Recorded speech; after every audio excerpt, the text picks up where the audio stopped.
Okay, so Chalcedon's over. Orthodoxy has been defined.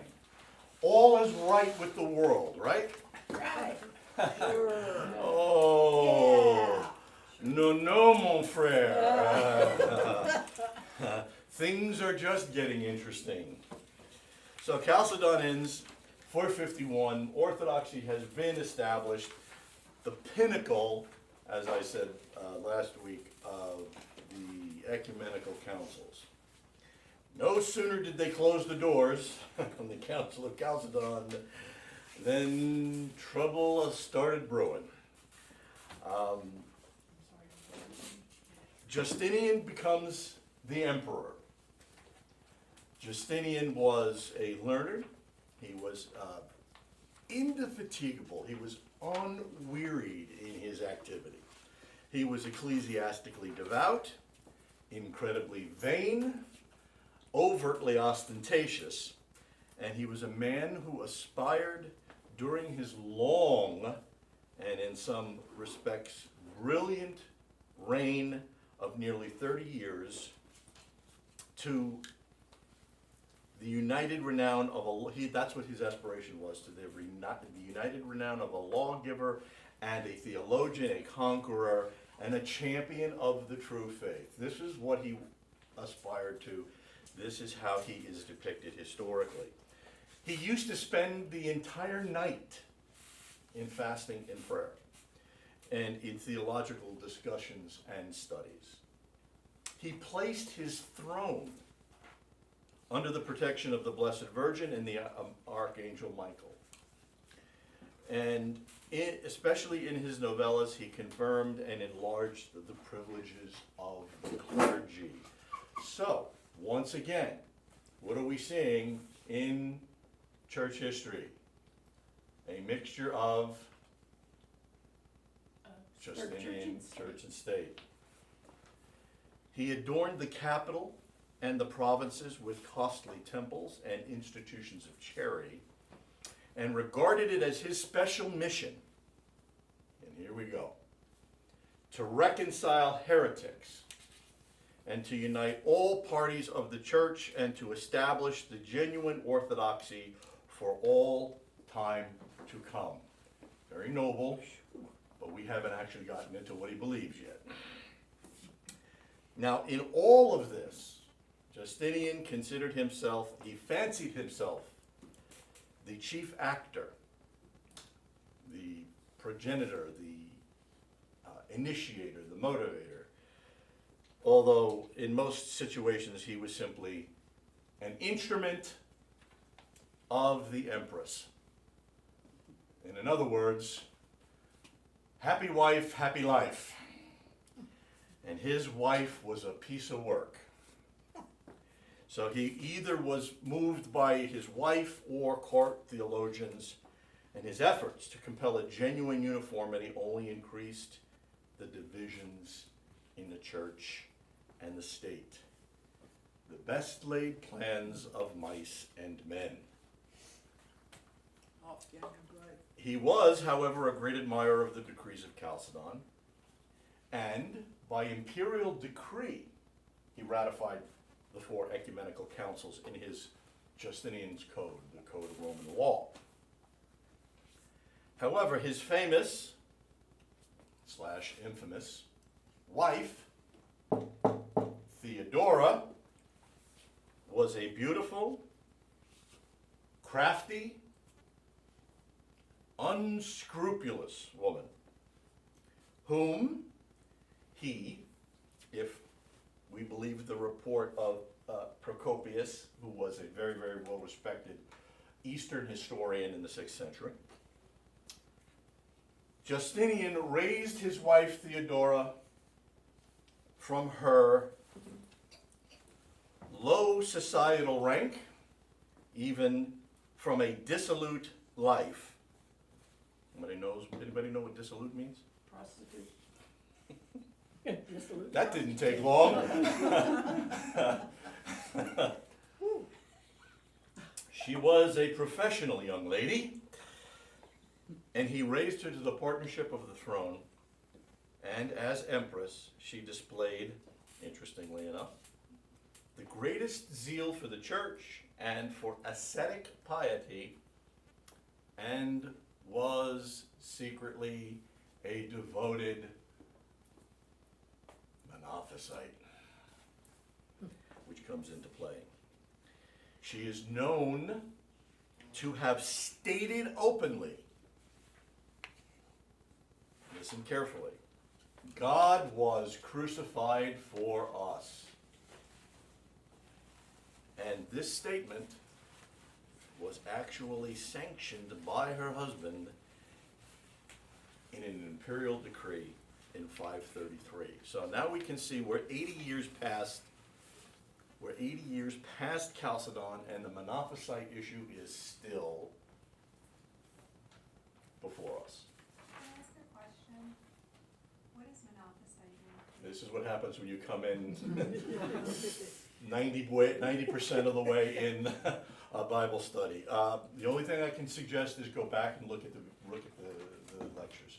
Basically, it means instead of Jesus having a divine nature and a human nature, two natures in one person, you meld the two, the divine and the human, so that it becomes a big mess. That there's no 100% divinity, 100% humanity. It's some sort of composite. Through his lovely wife and her influence, Anthimus, Anthimus, was made Patriarch of Constantinople, and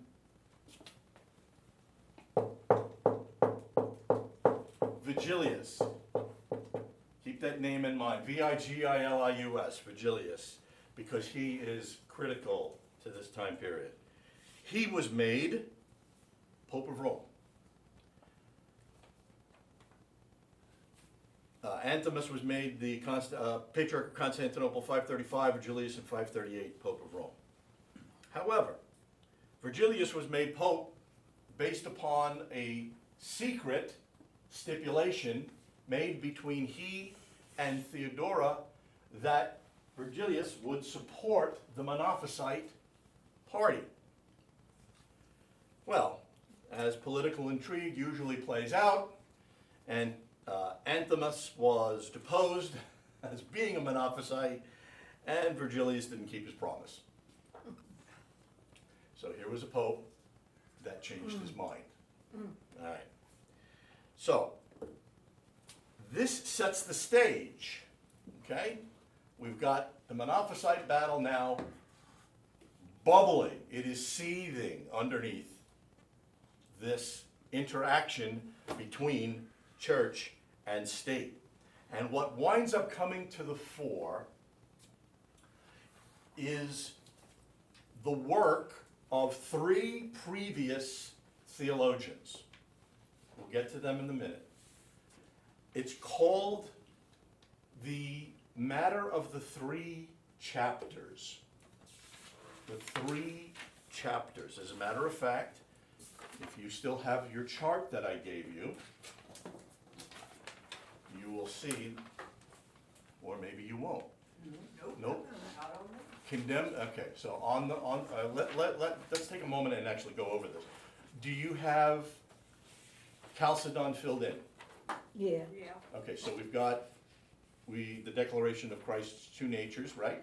Unmixed, unchanged, undivided, and inseparable, and the condemnation of Eutyches and Eutychianism. That's in Chalcedon. Today, under the emperor, we see Justinian. It's Justinian I. I don't know why that's not there, but it's Justinian I. And the key participants here, notice this is very careful, do not confuse. Eutychius, not Eutyches. Eutychius, okay? E-U-T-Y, okay. E-U-T-Y-C-H-I-U-S, not C-H-E-S, okay? And the major controversies, the three chapters were condemned in order to gain Monophysite support. And and it affirmed the interpretation of Cyril's understanding of Christology from Chalcedon. Remember, that was in question, it was still problematic, and it left the door open for some serious issues. So that'll take us right up to today, to Constantinople, okay? So the 3 chapters now starts looming in the background. Justinian, being the uniter and the self-aggrandized man that he was, wants to get rid of this. He wants to put to end the divisions within the church. So, what winds up taking place? As he's moving towards the council, the Nika riots take place. The Nika riots are involved, the Nika riots involve the blues and the greens. Now you know where Shakespeare got the Capulets and Montagues and where West Side Story came from. The blues and the greens. The blues and the greens, you're going to love this. The blues and the greens were actually different teams of charioteers. Why is that important? Because these different teams of charioteers had great political influence. Isn't that always the way it is? And they wind up creating such a disturbance that 4, 2 from each side, were arrested. I can't believe anybody, I've been waiting for the question and nobody has asked the question yet. Why are they called the blues and the greens? Oh. Nobody's asked the question. Why do you think they would call blues and greens? I just said, it's a team of charioteers. Why are they called blues and greens? Their uniform. That's the uniforms. That was the only reason they were called Yeah, blues and greens. their colors. And that was it. I didn't hear it. Team colors. That's the It was their team uniform, colors. yeah. It was their uniform. So 2 from each side was arrested. However, 2 of the blues escaped. So during the race, with over 30,000 people in the Hippodrome, they start shouting Nika, Nika, Nika, which means conqueror or to conquer. Well, it got so bad that it boiled over into a riot and destroyed over 50% of Constantinople. They virtually burned the city to the ground. Becomes important because of Justinian's legacy. But I mention it because he was furious. He sent 2 of his generals, mind you, the riots are still going on, they're still burning down the city. He sends in 2 of his generals, let me see if I can find their names, I have it here. One is Basilisarius, but let me get there. Belisarius, Belisarius, is one general, and he conquered northern Africa. He took it back from the Vandals. And the other general, whose name I suddenly cannot find, was Narus, Narses, Narus. And he claimed Italy from the Visigoths. So Justinian sends his 2 most accomplished generals into the Hippodrome while the riots are going on, and in one single stroke, they completely shut down the riots by executing 30,000 people in the Hippodrome. Amongst them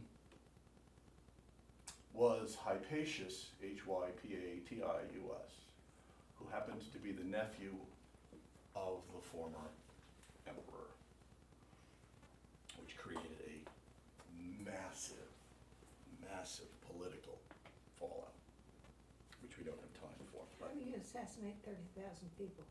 I didn't say assassinate, I said murder. They, they're generals. They're Roman, they're military generals. Their weapon of choice would be swords.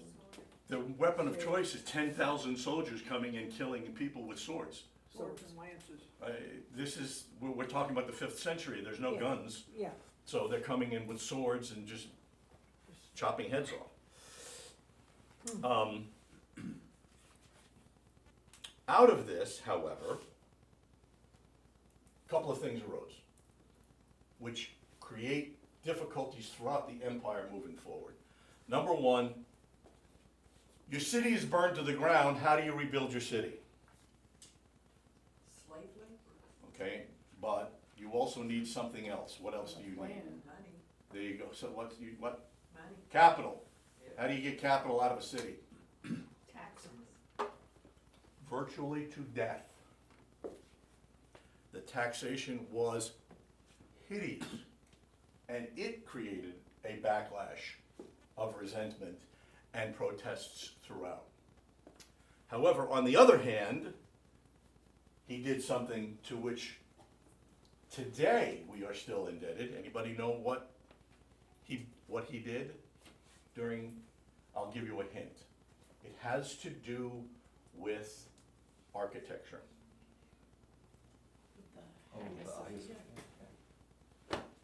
What? He had the Hagia Sophia built.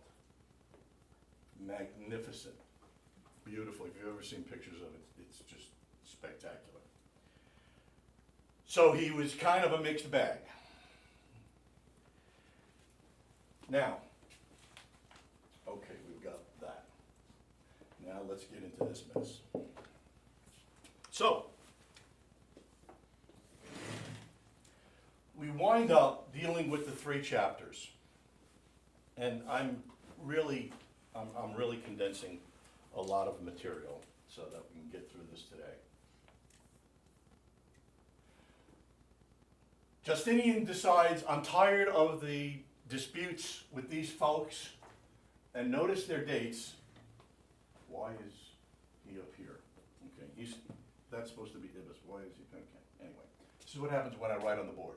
Most people go down, I go up. But that's his dates, 435 to 457. And it's important that you note the dates. Because what this shows is that the issues that arose from these 3 men are 100 years prior to the 5th Ecumenical Council. 100 years. So in other words, something that should have been resolved at Chalcedon, notice the dates, and this was addressed at Chalcedon, that's why I didn't get to it last week, because we can get to it this week. It should have been resolved, and it wasn't. So this starts to now bubble up. The writings of each of these men, and I've given you the indicators as to what the issue was. We'll get to those individually in just, bless you, we'll get to those individually in just a second.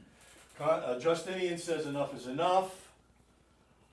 I'm gonna contact Virgilius, the Pope at Rome. I want another council, we need to resolve this. Virgilius says, not interested. I'm not coming. Okay, you're not coming. So the council bans him. They ban the Pope at Rome. And they condemn him. And they condemn him to the point, there's other things that I'll get to in just a minute in reference to Virgilius. They condemn him to the point where they literally destroy his diptychs. Diptychs, not dipsticks. His diptychs, okay? You know what a diptych is? I don't want my Eastern people to answer. You know what a diptych is? A map? A map? Not a map. You, A board with wax in it that you can write on. not quite. Taylor? Yeah, I'm not sure. I did take, It's a two-sided, representation of usually a saint or something. is that your final answer? Yes, sir. It is exactly that. It is a flat piece of artwork that has some sort of image on both sides that can be folded in order to protect the image, okay? They started destroying Virgilius' diptychs. Anyway, he really ticked them off, okay? Why does he tick them off? So he winds up, as we've seen, he makes this arrangement with Theodora, which tells you something about Virgilius. Excuse me. Vigilius, I keep throwing an R in there because I'm from New York. Vigilius, because on the one hand he gave his word. Here's a bishop giving his episcopal word to the empress in order to get a position. And then once he has the position, he says, I don't believe any of that nonsense. Mhm. And he starts writing things. He writes the Judicium, which basically is a judgment. And in his judgment, he comes out in favor of these gentlemen. Kind of. And his argument basically is, look, Chalcedon adjudicated this already. They condemned Theodore of Mopsuestia, who at the end of his life became an ardent and vocal opponent of St. Jerome, who was the intellectual fountainhead out of the Antiochian school. Remember, we talked about that, which produced Nestorianism.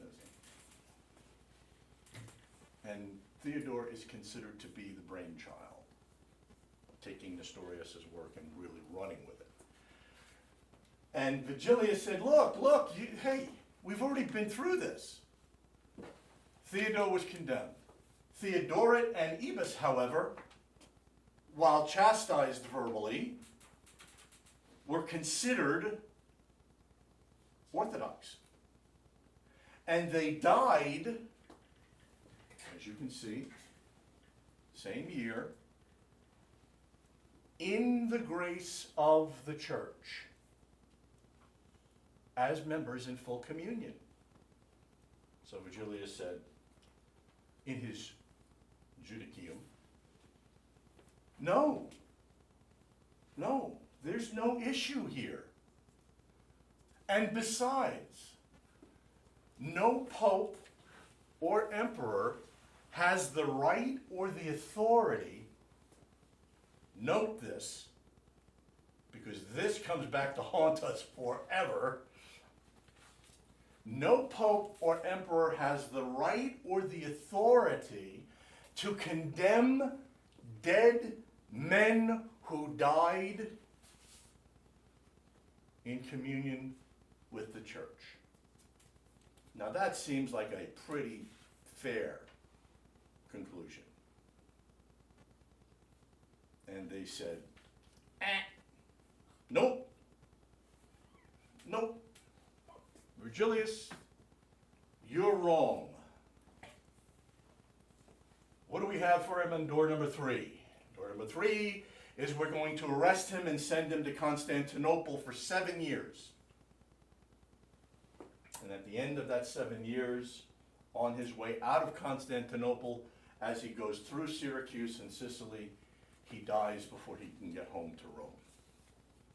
But before he died, showing his resolve and his character, he waffles again. And the council condemns him for his views, and then he writes a constitutum, which basically means an erasure. I change everything I've said before. And in his life, he went back and forth 4 times. 4 times. Now, let me ask you a question. What is one of the most prominent and vociferous claims made by the Church of Rome? Papal infallibility. What does that say about papal infallibility? They hadn't thought of it yet. You know, no, that would be a great argument if Rome did not grandfather in every single pope from the beginning. That would be an outstanding argument to say, well, it didn't happen until the 1800s. That's when we started to begin. That's when we got infallible popes. But they go all the way back. And here you got a perfect example of why papal infallibility cannot be sustained. It just cannot. This also creates a second problem. See this? The Aquileia Schism.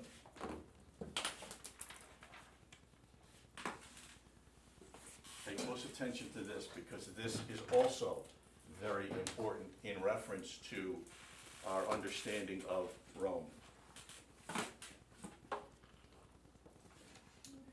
If you spend any time in Christianity from any particular jurisdiction, you're going to be confronted with the argument of unity.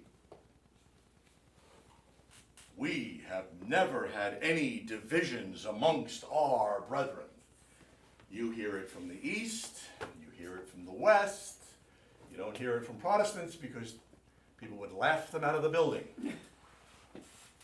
But you hear this throughout history, and we've already seen the problems in the East with the Eastern Orthodox and the Orientals, and now we have Rome's version of disunity.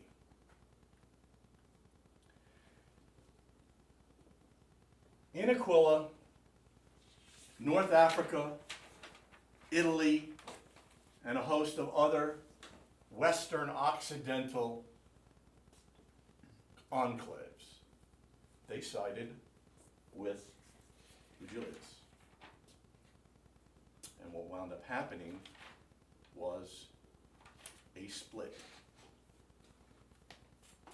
And those regions that I just mentioned left and cut off all fellowship from the Roman See. Numerous attempts had been made to reunite them. The most notable was one in a synod in local synod in 573. Went nowhere. Notice the date, if you can read my scroll. Essentially the same year of the Second Council of Constantinople, essentially the same year of this council, 553. The schism was finally mended and healed. Anybody want to take a guess when? I will give you a hint. It was before the 11th century.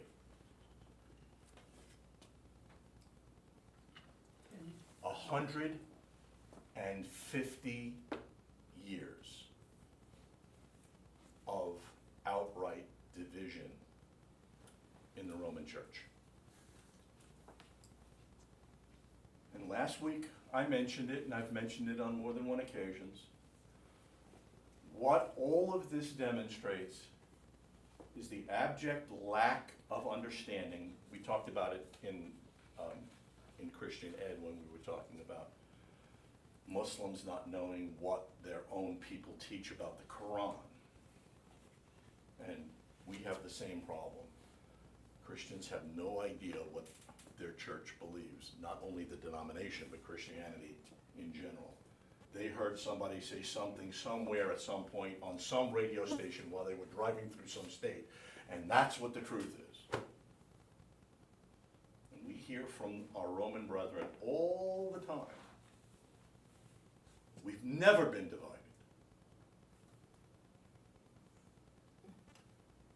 To quote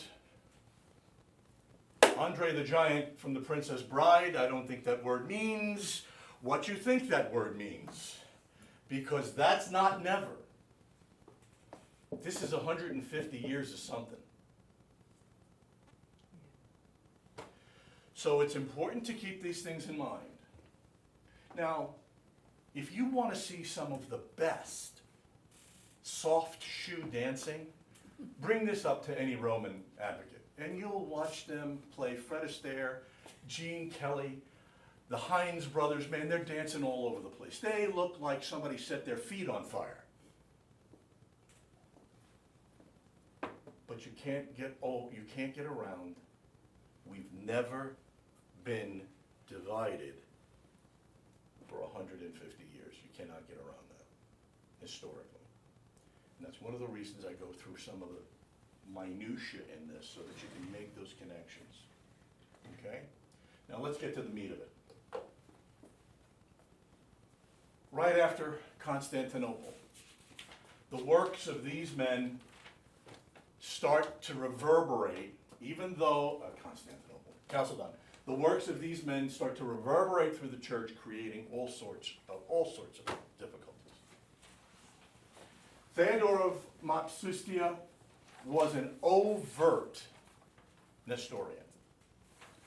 Jesus Christ had two natures, perfectly divine, perfectly human, and two persons. He was two people.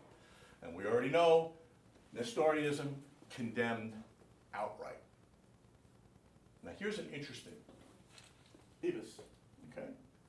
Different critique, but Ibis was very good friends with somebody that we've already encountered of ill repute in the church. Guess who he was close personal friends with in his lifetime? I'll give you a hint. You're staring at it on the board. Cyril. What? Cyril is not in ill. Theodora, she was of ill repute. Well, not that type of ill repute. Oh, okay. He was close personal friends with Nestorius. Now, imagine walking into Oktoberfest and saying, "Hi, here's my good buddy, Adolf."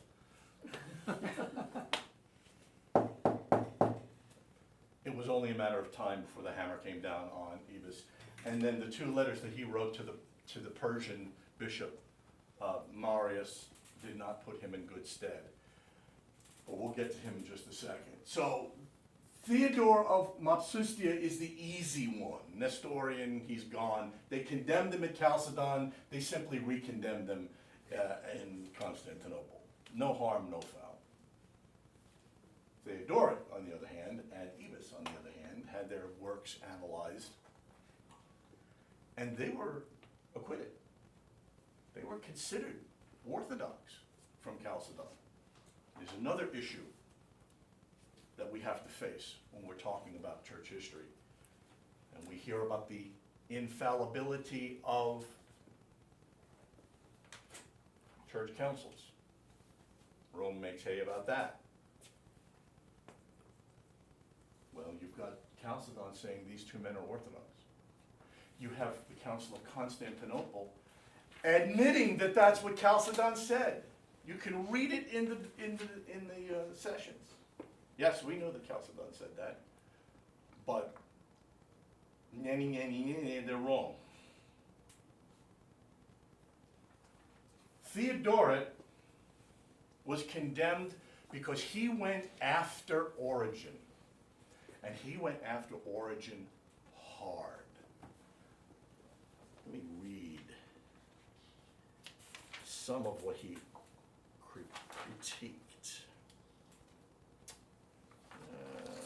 Okay.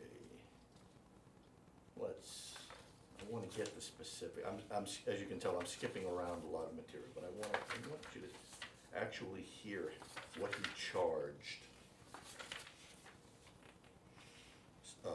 Origen with what he charged Origen, excuse my poor grammar. All right. And of course, it has to be all the way at the back, the very last thing.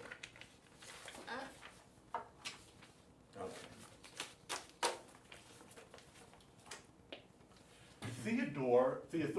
Theodoret charged Origen.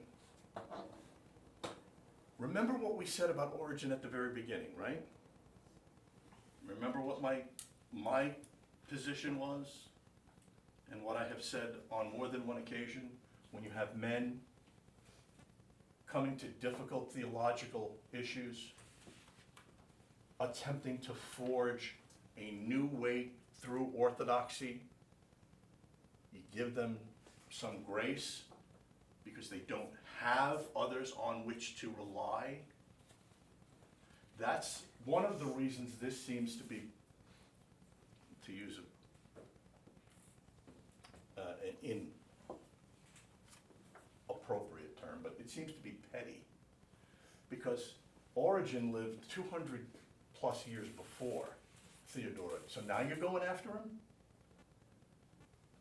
But his charge, as we now look back, standing on men of orthodoxy, having established the truth, Theodoret charged Origen with a kind of hidden initiation society in which higher truths were allegedly reserved only for the perfect, contrary to the universal openness of Christian teaching. He said that truth should not only be spoken to the initiated. He interpreted Origen's phrases such as, "We speak wisdom among the perfect," or "Give not that which is holy to dogs," as implying a secret society of the spiritually elite. Who does that sound like? We went through a whole lesson on them. The Gnostics. Gnostics. And that's the underlying criticism Theodoret is presenting against Origen.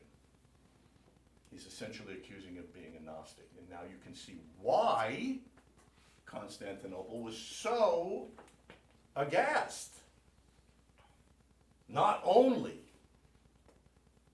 are you going after a former church father, long dead, and not only are you accusing him of a heresy we've already determined is a heresy, now you're impugning the church. Because for 200 years they have not had a problem with Origen. So, they come to the conclusion that Theodoret was wrong. Origen is still considered orthodox. You're done. I don't care what Chalcedon says. Then we get to Ebus. And Ebus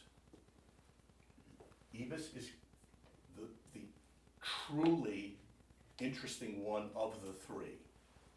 Because if you will recall, when we were talking about the Council of Ephesus, Ebus wrote not only against Cyril, he went after the Council of Ephesus for endorsing Cyril. Now remember how we moved forward with that. Who was Cyril representing? Anybody remember when we talked about what Cyril, who could not attend the Council of Ephesus? Theodorus? No, it was a pope. Everybody remember the pope? Pope Leo, remember Leo? Oh, And he okay. sends the letters, remember he sends the letters, and what does Cyril do? Cyril reads the letters as an advocate, and in the stead of the Roman See. So Cyril is now presenting the position of the whole church. Even though we did not have the pontiff present, we did not have the Bishop of Rome there, the Bishop of Rome was there in spirit, in writing, and represented by Cyril. But if you'll remember at the end of that, we said Cyril did have a problem because he leaned towards universalism. And there was also the question of whether he was what was the other? It became the issue that we discussed just before Chalcedon.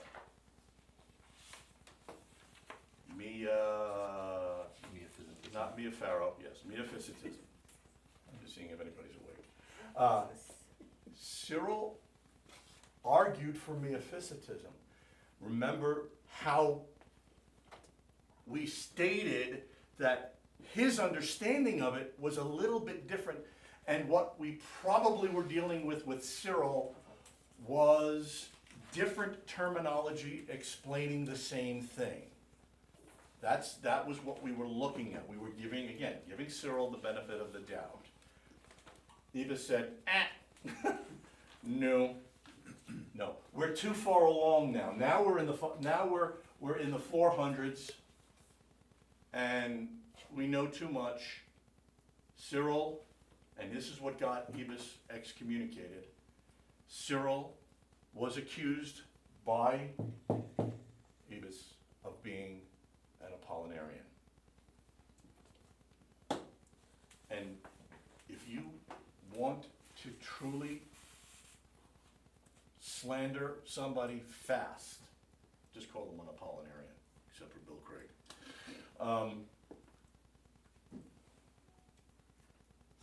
And Ebus raised the ire of the council. They were not happy. Now, looking back, 1,500 years in church history, we can say, well, he may have had a point. He may have had a point. But we've looked at the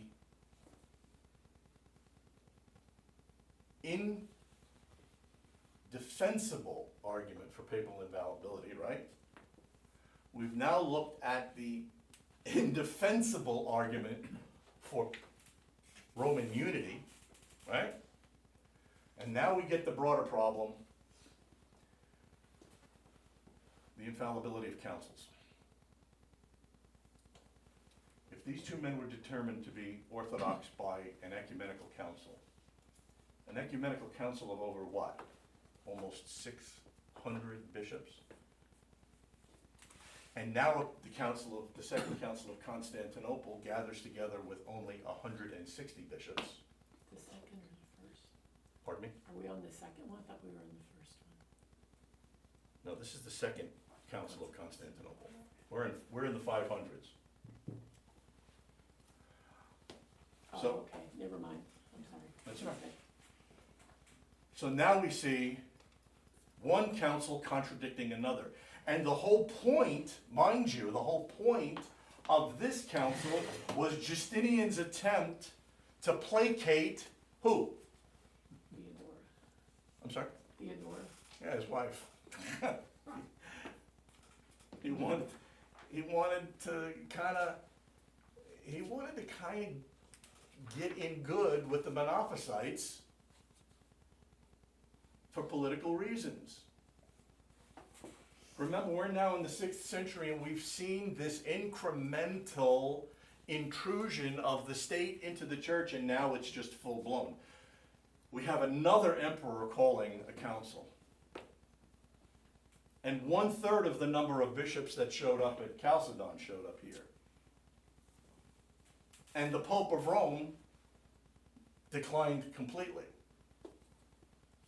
So the question of ecumenical, which Father Mike alluded to weeks and weeks ago, now raises its head, and it's ugly.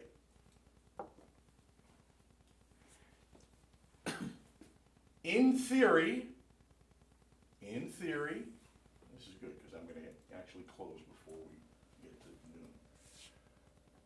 The Second Council of Constantinople condemned Monophysitism again. It confirmed and affirmed the Chalcedonian decrees. It affirmed Deiphysitism. Christ had two wills, not one. There was another thing that it was rejected, or he said was a problem with. No, he rejected Cyril's understanding of the communication of attributes of Christ. But if we ever get to the Reformation, we'll talk about it then with the Lutherans. But the Second Council of Constantinople affirmed all of what the church had said up to this point, and Monophysitism to this day is still separate from orthodoxy in the Oriental Church.